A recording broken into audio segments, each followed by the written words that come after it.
Hey gang, it's me, Dr. Steve, and the clowns over at MSNBC are in absolute hysterics over Tucker Carlson and the end of their pathetic weaponization of J6. You are going to absolutely love this. MSNBC has utterly lost it. They've done everything they could to weaponize J6, and now that fabricated narrative is being taken away from them. As I'm sure you all know by now, thousands of hours of J6 footage was given to Tucker Carlson by House Speaker Kevin McCarthy, and Tucker has promised he's going to show it all one way or another. And that has sent the ultra-leftist wokesters over at MSNBC into a panic mode. And so they shoved out a D-list lineup of some of their more desperate contributors who did nothing more than grasp at straws trying to disparage what's guaranteed to be a bombshell revelation. Here's Frank Filiuzzi, one of MSNBC's esteemed, always accurate intelligence and national security experts. Because there is a security issue here. The idea that this is not public footage, this is stuff that has not been released publicly. It's now been given over to Tucker Carlson. Irrespective of what you think about Tucker Carlson's coverage, what's the security risk here, Frank? Yeah, so what we're hearing, and in fact, NBC reported earlier today through Ali Vitali, is that there are legit security issues that could be exposed here. For example, what Ali Vitali cited was a concern that the reason we've only seen Nancy Pelosi first removed from the floor and then next see her in a room secured and safe is because we were not supposed to see the movement from the floor to the room because it would expose the safe room and the route that Capitol Police have established to take someone safely away and put them in a safe place. Those are the kinds of security concerns that could be exposed here if it's handled irresponsibly. And Fox News, Tucker Carlson have a track record of not handling such things in an honest, good faith effort.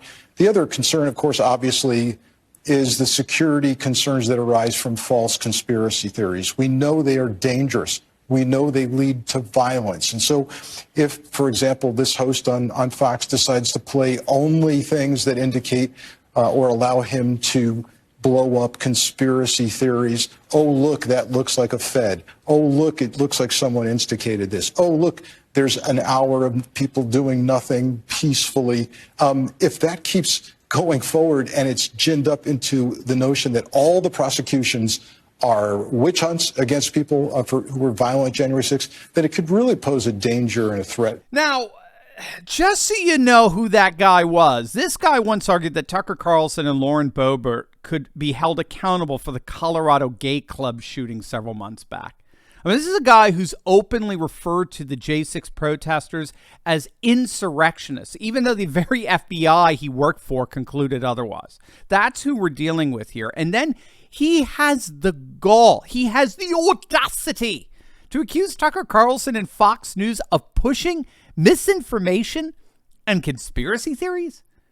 In fact, someone on Twitter made a very helpful list just to remind us of who indeed is guilty of consistently peddling conspiracy theories and fake news here. Do we all remember stories, bombshell stories brought to you by MSNBC, such as Russian collusion, Jussie Smollett, Brett Kavanaugh the rapist, the COVID lab leaks nothing more than a right-wing conspiracy theory, border agents whipping migrants, the Covenant Catholic school kids are cruel, racist tribalists, the horrors behind Governor Whitmer's kidnapping plot, the Hunter Biden laptop was nothing more than Russian disinformation, Trump built cages for migrant kids, Trump said drinking bleach would fight COVID, the Steele dossier was authentic, on and on and on. Again, we should note, their audience, their dwindling audience, I might add, doesn't care. Glenn Greenwald has long argued that leftist audiences love lies as long as they disparage their political opponents. But we're just getting warmed up here. Wait until you see this one. Tucker Carlson sort of implied that's exactly what he's going to do. He's going to, he's got a narrative. He's already established that narrative. He's been talking about it on TV for a long time. He's been involved in a documentary that presents a counter narrative to what the January 6th committee and most people saw. But he said that's what he's going to use it for. We should expect no less. I mean, one of my concerns here is that this footage actually, I believe, belongs to the American people. This is property of the U.S. government. So I don't see any justification for only releasing that footage to Tucker Carlson. So I think, one of my concerns as a journalist is, okay, let's make sure that we can have legitimate news organizations who actually function as news organizations with all of the responsibilities that journalism entails. Let's have all the rest of us take a look at this footage, and before we release it, make sure that there are no security concerns. That's a process that regularly takes place in most journalism organizations. And that's not to withhold key information from the public, but that's to make sure that we're, of course, addressing the security concerns that Frank is laying out. That's a regular practice. Fox News doesn't really engage in regular news practices. And that's not actually an issue of partisanship of far right or far left. That's just the reality of them not acting as a news organization does. They're not known for presenting facts. They're known for playing with them and often dispersing propaganda, and in this case, conspiracy theories. That's extremely dangerous, but I also just want to stress that's not journalism. Now, do you know who that was? That was the mathematician Mara Gay from the New York Times. Mara, the mathematician. Do you remember her demonstrating her math skills with Brian Williams during the 2020 Democratic primaries when talking about how much Mike Bloomberg was spending on his campaign? But you see it as a possibility if he wants to spend $1 billion beating this guy, he could do it. Absolutely. Somebody tweeted recently that actually with the money he spent, he could have given every American $1 million. I've got it. Let's put it up on the screen. When I read it tonight on social media, it kind of all became clear. Bloomberg spent $500 million on ads. U.S. population, 327 million. Don't tell us if you're ahead of us on the math. He could have given each American $1 million and have had lunch money left over. It's an incredible way of putting it. It's an incredible way of putting it. It's true. It's disturbing. It does suggest, what we're talking about here, which is there's too much money in politics. Yeah, that's right. That's right. Mayor Mike spent $500 million. There are over 300 million people in the United States. So instead of spending $500 million on ads, he could have given each person in the United States $1 million. Do you remember that? That's Morgan. That's who's fact-checking Fox News. But they weren't through.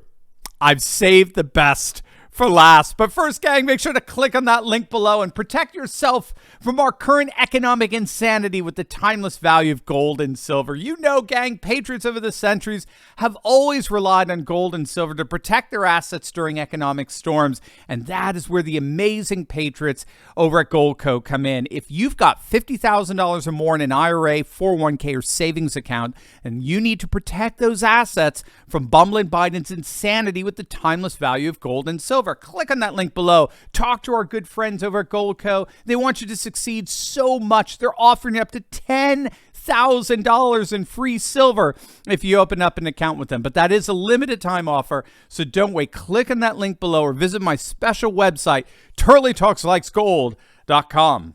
This is MSNBC's own Rick Stengel calling the handing over the J6 tapes nothing less than sacrilege. And pretending that this is something legitimate. He's literally handed this over and says it's not about engaging in partisanship. It doesn't really make sense, as Mara said, from a journalistic perspective. You've been a journalist and you've been writing about important things for a long time. There are processes in place if you thought there was information the public needed to know, and this isn't it.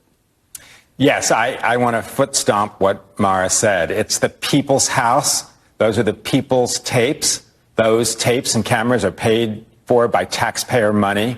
A responsible Speaker of the House would say, this is owned by the people of the American public. I'm releasing this to every journalism organization, or I'm putting it in the cloud where everyone has access to it. That would be a responsible thing to do. You know, his statement on its face is laughable. And he says the exact opposite of reality, saying this is not a partisan thing to do, unlike what the Democrats did. I mean, what he did is absolutely partisan, using material that's owned by the American public and giving it to a partisan news organization that will look at it to support its own particular viewpoint. That's really a sacrilege.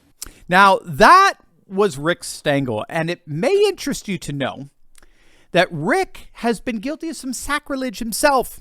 He was publicly outed as an admitted propagandist.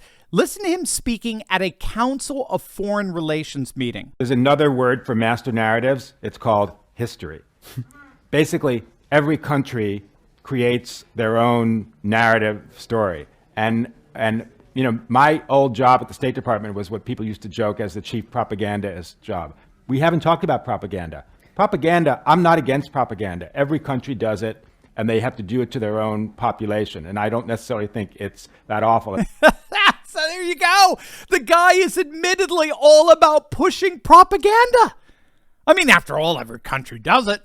Is it any wonder he's one of the founders of Hamilton 68, which Twitter files exposed as a fraud? They actively attempted smearing anyone who went against the establishment narrative as nothing more than Russian disinformation. They're going to have to come up with something a bit more creative than that going on from here on in. Look, when all is said and done, we all know what's going on here. For 2 years, the legacy media, the Democratic Party, and the deep state all colluded to weaponize J6, to create a narrative that they thought would forever end the MAGA movement in the United States, which they see as the ultimate existential threat to their power. What Tucker Carlson represents is an alternative narrative that further threatens their power. The fact is, whether anyone likes it or not, it's widely recognized that Trump today is stronger than he was before J6. Even CNN is admitting that. The MAGA movement is growing, as is the threat to their holding on to power. That is ultimately what these clowns at MSNBC are panicking about, and it's sure fun to watch. As always, make sure to smack that bell and subscribe button. You'll definitely want to check out my latest video on liberals panicking as constitutional carry surges across the country. You're going to absolutely love this. So make sure to click on the link, and I'll see you over there. God bless.